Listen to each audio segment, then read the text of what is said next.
हो यादा माँ कोई हो सदा पुत्र प्यारा एक जगदम्बा के अवतारा।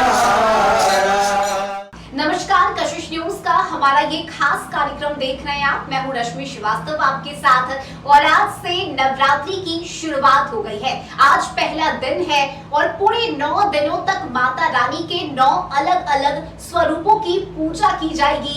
विधि विधान के साथ इस 9 दिन तक माता रानी के लिए लोग समर्पित रहेंगे। भक्त गणों में एक अलग सा उत्साह नवरात्रि के समय देखने को मिलता है और ऐसे में कशिश न्यूज ये खास कार्यक्रम लेकर आया है ताकि आप भक्त गणों तक ये जानकारी पहुंच सके और आप समझ सके कि इन नवरात्रि में 9 दिनों का क्या महत्व है। हमारे साथ इस खास कार्यक्रम में पंडित अभय कृष्णा जी महाराज जुड़े हैं। पंडित जी से बातचीत करेंगे और उनसे जानेंगे कि इस बार के कलश स्थापना का शुभ मुहूर्त क्या है। सबसे पहले पंडित जी, आपका बहुत स्वागत है हमारे इस खास कार्यक्रम में। बहुत बहुत धन्यवाद। इन 9 दिनों तक माता रानी के 9 अलग अलग स्वरूपों की पूजा की जाती है, लेकिन आज चूंकि पहला दिन है, ऐसे में हम चाहेंगे कि जो भक्त इस वक्त हमें देख रहे हैं उन्हें आप सबसे पहले बताइए कि कलश स्थापना, चूंकि पहले दिन ही कलश स्थापित किया जाता है, ऐसे में इसका क्या महत्व है? देखिए, क्योंकि आप आज प्रथम दिवस के दिन ही पूछ रहे हैं, तो कलश स्थापना आज 22 तारीख दिन सोमवार शुक्ल पक्ष प्रतिपदा सबसे उत्तम जो मुहूर्त और समय है वो अभिजीत मुहूर्त को ही मानते हैं। 11:25 से प्रारंभ हो रहा है। अगर अभिजीत मुहूर्त में ही कलश स्थापना की कार्यक्रम हो तो बहुत ज्यादा फलदायक और उत्तम भी बताया जाता है। कलश स्थापना की विधि सब परिवार सहित स्नान ध्यान आदि करके मिट्टी या पीतल की कलश ले, कलश को खाली न रखें, उसमें गंगा जल भर दें और उसमें कुछ द्रव्य डाल दें। उसके ऊपर के मुख पर 5 या 7 पत्ता के आम का पल्लव रख दें। उसके ऊपर एक नारियल को भी खुला नहीं रखा जाता है, उसमें भी लाल वस्त्र लपेट कर रखना चाहिए। और कलश के नीचे, क्योंकि हम कोई भी पूजन पाठ करते हैं तो उसमें कोशिश करते हैं कि सभी लोगों का जन कल्याण हो, तो उस कल्याण के दृष्टिकोण से हमारा देश खास करके किसान प्रधान देश है, तो एक हम निर्देश और सबको एक बहुत अच्छा यहाँ से माँ के माध्यम से हम लोग ऐसा निर्देशित करते हैं कि जौ का भी उपज जरूर करना चाहिए। तो कलश के नीचे मिट्टी में जौ लगाएं, क्योंकि जौ की जैसे जैसे वृद्धि होगा वैसे वैसे भक्त का यश और ख्याति में वृद्धि होता है। एवं फल आदि प्रसाद चढ़ाकर पूजन का प्रारंभ किया जा सकता है। चलिए, ये तो आपने बताया कि घट स्थापना कैसे करनी चाहिए और इसकी विधि क्या है, शुभ मुहूर्त क्या है। आपसे मैं जानना चाहूंगी पंडित जी कि आखिर घट स्थापना क्यों की जाती है, महत्व क्या है इसका? सबसे बड़ी महत्व है कि आप पूजन में एक संकल्प लेते हैं और पूजन में संकल्प लेने के कुछ समय के बाद आप पूजन से चले जाते हैं, क्योंकि आप अपने घर में 9 दिन के लिए माता का स्थान देते हैं। तो वही कलश जो होता है वो माँ का स्थान हो जाता है और उसी कलश में संपूर्ण देवी देवता निवास करते हैं। उस कलश के अंदर एक एक देवी देवता अपने अपने सवारी के साथ मौजूद होकर जो भक्तगण कलश की स्थापना किया है और जो मन की मनोकामना लेकर किया है उसकी पूर्ण करने के लिए निरंतर 9 दिन तक आशीर्वाद उस कलश के माध्यम से उस घर में बिखरते रहता है। ठीक है, यानी कलश का महत्व क्या है ये हमें पंडित जी ने बताया, और शुभ मुहूर्त क्या है, कैसे आप घट स्थापना कर सकते हैं, इसकी जानकारी पंडित जी ने हमें दी है। अब हम आपसे जानना चाहेंगे, चूंकि 9 दिनों तक कई ऐसी चीजें हैं जिसका ख्याल रखा जाता है, लहसुन प्याज वर्जित होता है इन 9 दिनों खाने में, ऐसे में शुरुआती दिन है, आज पहला दिन है, किन किन बातों का विशेष ख्याल रखना चाहिए इन 9 दिनों तक? देखिए, सबसे बड़ी चीज है कि हम सनातन धर्म को मानने वाले व्यक्ति हैं। हिंदू धर्म के साथ में और भी कुछ धर्म वाले व्यक्ति भी माता को मानते हैं। तो सबसे बड़ी बात यह है कि आपको स्वच्छ रहना चाहिए। स्वच्छ के साथ साथ में अपने घर में जहां कलश स्थापना करते हैं वो घर को भी स्वच्छ रखना चाहिए। मांस, मदिरा एवं भांति भांति प्रकार के तामसी भोजन को भी निषेध माना गया है, क्योंकि अगर ये निषेध नहीं होगा तो आपका ध्यान शांति की तरफ नहीं जाएगा, और शांति की तरफ नहीं जाएगा तो पूजा में ध्यान लगेगा ही नहीं। इसलिए साफ सुथरा वस्त्र पहने, और वस्त्र के साफ सुथरा से कुछ नहीं होता है, मन को साफ सुथरा करे, और मन को साफ सुथरा करने के लिए सादा भोजन करे, या अगर संभव हो तो उपवास भी करे।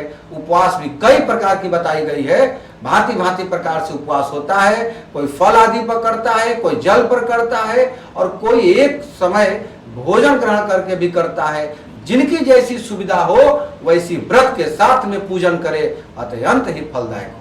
बिल्कुल, और इन 9 दिनों तक कई छोटी छोटी चीजें होती है जिसका ख्याल रखना शुभ माना जाता है। इसके साथ ही इन 9 दिनों तक माँ के 9 स्वरूप की पूजा की जाती है, और आज पहला दिन है, ऐसे में हम पंडित जी से ये भी जानेंगे कि इस बार माता का आगमन कैसे हो रहा है, क्योंकि हमारे जीवन पर भी इसका विशेष प्रभाव पड़ता है। कहा जाता है कि माता का आना और माता का जाना ये जीवन पर विशेष प्रभाव डालता है। तो ये भी हम आपसे जानना चाहेंगे कि माता का आगमन इस बार कैसे हो रहा है।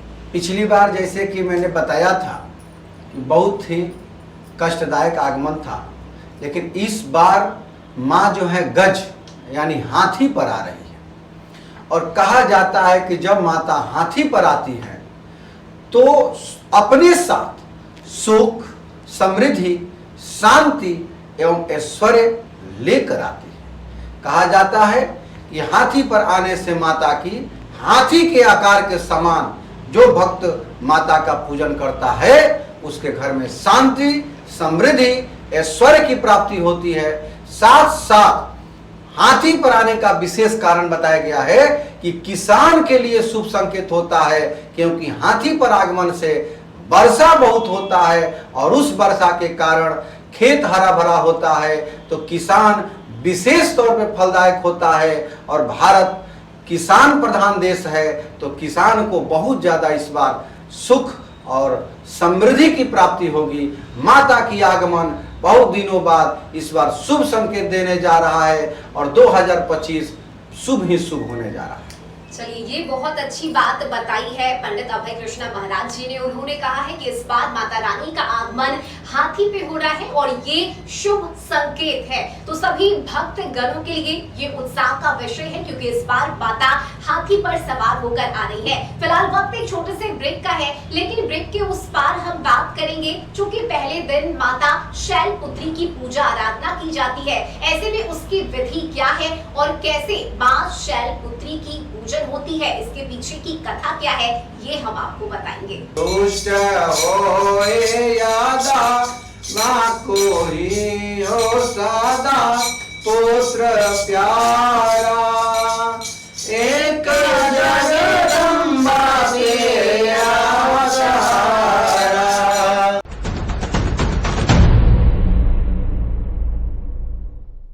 ब्रेक के बाद एक बार फिर से आप सभी भक्त गणों का हमारे इस खास कार्यक्रम में बहुत स्वागत है।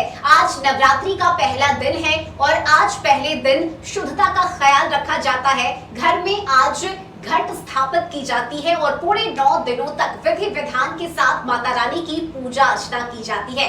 पहले दिन माँ शैलपुत्री की पूजा होती है और हम पंडित जी से जानना चाहेंगे कि आखिर माँ शैलपुत्री का स्वरूप कैसा है और आखिर क्यों माता के इस रूप को माँ शैलपुत्री के नाम से जाना जाता है। माता की उत्पत्ति कैसे हुई, पंडित जी से हम जानेंगे।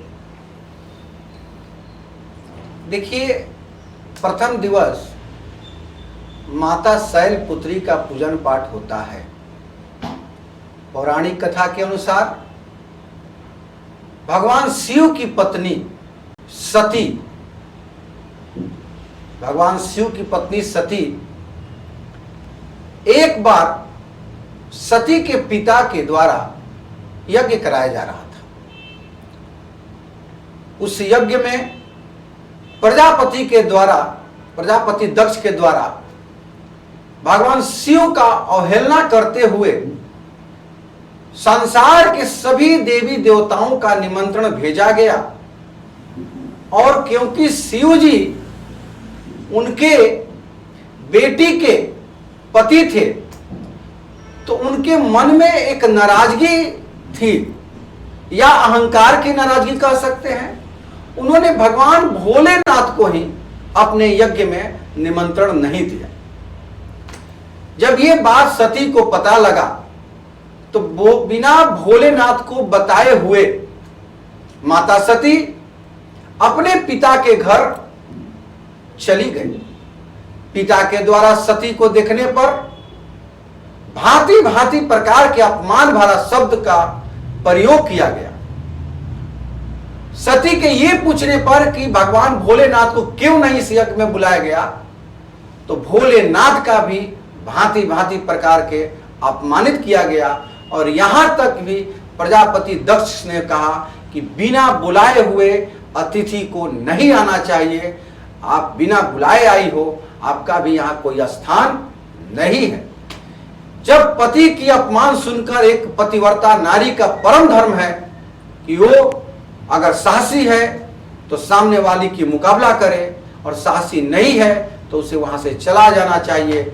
वो इतने क्रोध में क्रोधित हो गई माता सती कि उसी यज्ञ की हवन कुंड में अग्नियोग्नि होकर, यानी अपने शरीर को भस्म कर ली। और भस्म करने के बाद पूरे संसार में त्राहि त्राहि होने लगा। भगवान भोलेनाथ की रुद्र रूप देख अनेकों प्रकार के त्राहि त्राहि हुई धरती पर। उसके बाद सभी देवी देवताओं को भांति भांति प्रकार के आग्रह करने के बाद भोलेनाथ की क्रोध की शांत की गई। वही दूसरे जन्म में वही माता सती पर्वतराज हिमालय के घर में एक पुत्री के रूप में जन्म ली। क्योंकि पर्वत को शैल भी कहा जाता है, शैल मीन्स पर्वत भी होता है। तो पर्वत राज के घर में जन्म लेने के कारण पर्वत राज ने अपने बेटी का नाम शैल रखी, और वो पुत्री थी उनकी, तो शैल पुत्री के रूप में उनका नाम को सुशोभित किया गया। यही उनकी उत्पत्ति की कथा है। चलिए, तो ये तो हुई माँ शैलपुत्री की उत्पत्ति कैसे हुई, उसके पीछे की कथा। और अब हम माँ के स्वरूप को जानेंगे। माँ ने अपने हाथों में क्या धारण किया हुआ है, माँ का वस्त्र क्या है, इसके अलावा माँ का वाहन क्या है, ये भी हम चाहेंगे कि महाराज जी हमें बताएं। माँ श्वेत वस्त्र धारण की हुई है,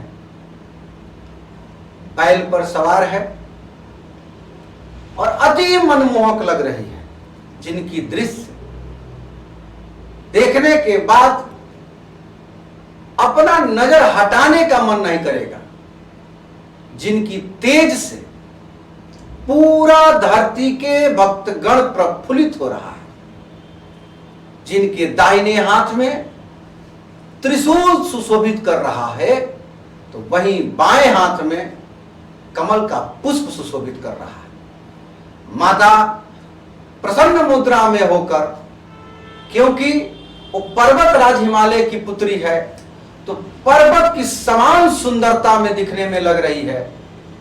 और श्वेत वस्त्र पहन मानिए ऐसे महसूस हो रहा है कि पर्वत के बीच में मां निवास कर सभी भक्तों को ऐसी प्रफुल्लित और ऐसी आकर्षित कर रही है, जिसे देखने के बाद किसी भक्त को वहां से जाने तक का मन नहीं कर रहा है। मां को विशेष तौर पे भांति भांति प्रकार से पूजन पाठ भी किया जाता है, एवं माता को प्रसाद फल फूल भांति भांति प्रकार से चढ़ाया जाता है, जिसमें खास करके श्वेत प्रकार के राग भोग लगाने की महत्व विशेष तौर पे बताया गया है।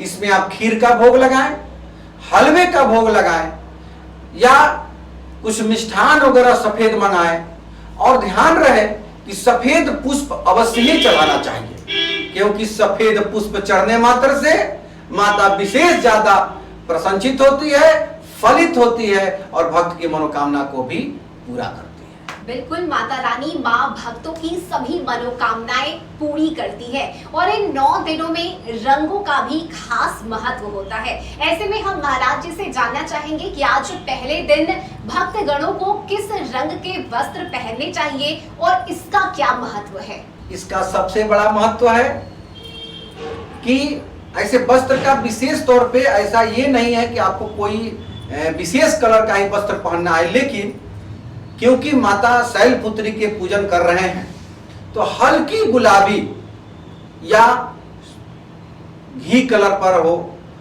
अगर सौभाग्यवती महिला है तो उनको खास करके हल्की गुलाबी वस्त्र पहनना चाहिए। पुरुष है उनको हल्की गुलाबी या सफेद वस्त्र पहनना चाहिए। कन्याएं हैं, अविवाहित है, वो सफेद वस्त्र भी पहन सकती है। ये वस्त्र पहनकर और श्रृंगार करके, श्रृंगार पर विशेष ध्यान देना चाहिए, क्योंकि पूजन पाठ तभी माता या कोई भगवान तभी स्वीकार करते हैं जो आप सुंदर हो, आप स्वच्छ हो। तो आपको सुंदरता को ध्यान देते हुए सुंदरता होइए, स्वच्छ होइए और अपने आप को बढ़िया से सजाकर ही भगवान के सामने जाना चाहिए और पूजन पाठ भक्ति भाव से करना चाहिए। और कोशिश करें कि परिवार में जो भी सब कुटुंब परिवार है सबके साथ पूजन पाठ करना। बिल्कुल, तो पहले दिन गुलाबी या सफेद वस्त्र पहनकर आप पूजा करें। इसके अलावा माँ शैलपुत्री की पूजा आराधना करने से भक्तों के सभी दुख दूर होते हैं, दुख का निवारण होता है और सुख की प्राप्ति होती है। फिलहाल वक्त एक और छोटे से ब्रेक का है। ब्रेक के उस पार हम आपको बताएंगे कि माँ शैलपुत्री की पूजा करने की विधि क्या है और कौन से मंत्र का जाप करना चाहिए।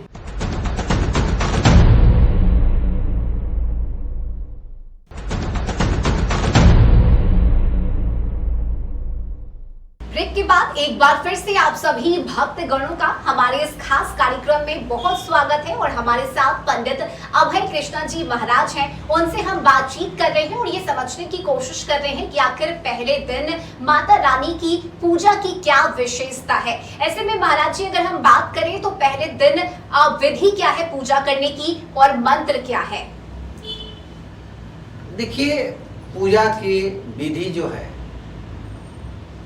सबसे बड़ा विधि है श्रद्धा, भाव और प्रेम। ये 3 मूल मंत्र होता है पूजा का।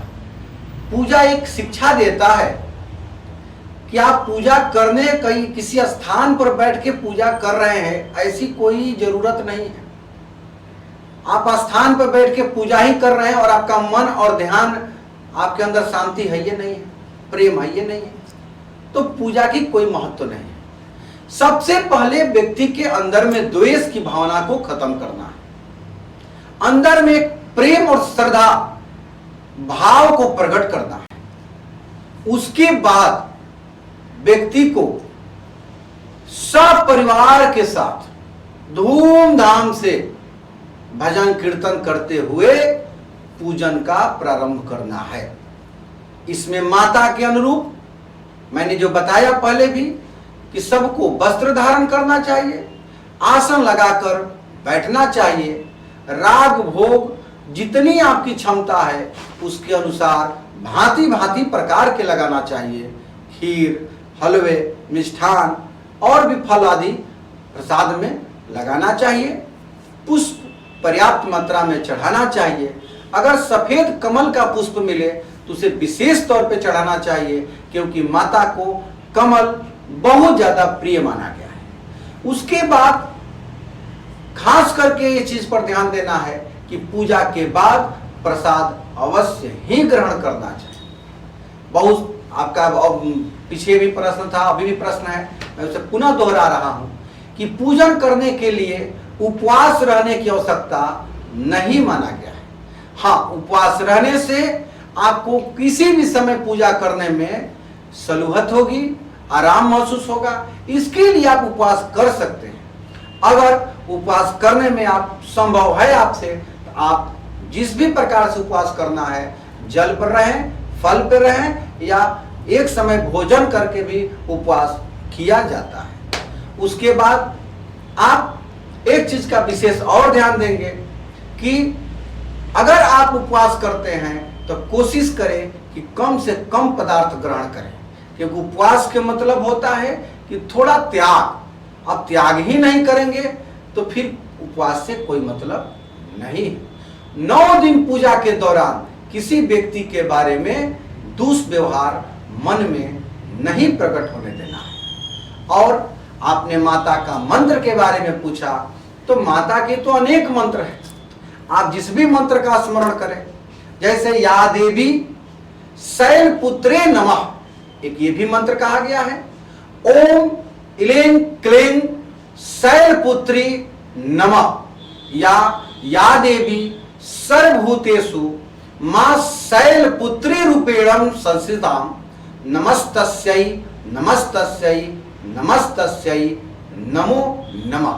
जिस भी मंत्र का आपको उच्चारण करना है करें, और माता का दुर्गा सप्तशती का पाठ भी करना चाहिए। इसमें कवच कील अर्गला के साथ में पाठ करें, और अंतिम में क्षमा याचना अवश्य ही करना चाहिए।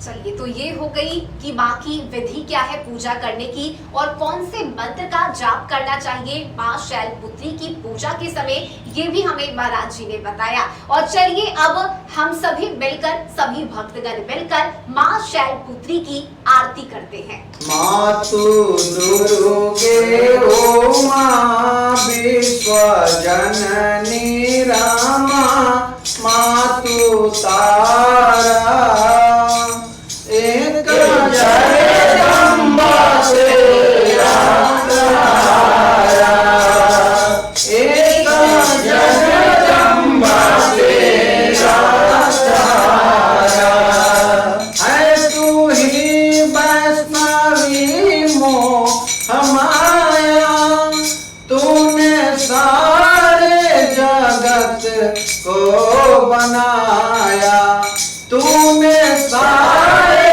जगत को बनाया। चरणों कमलों में माँ नीत मस्तक नावा, यह हमारा एक जगदम्बा तेरा तारा, एक जगदम्बा तेरा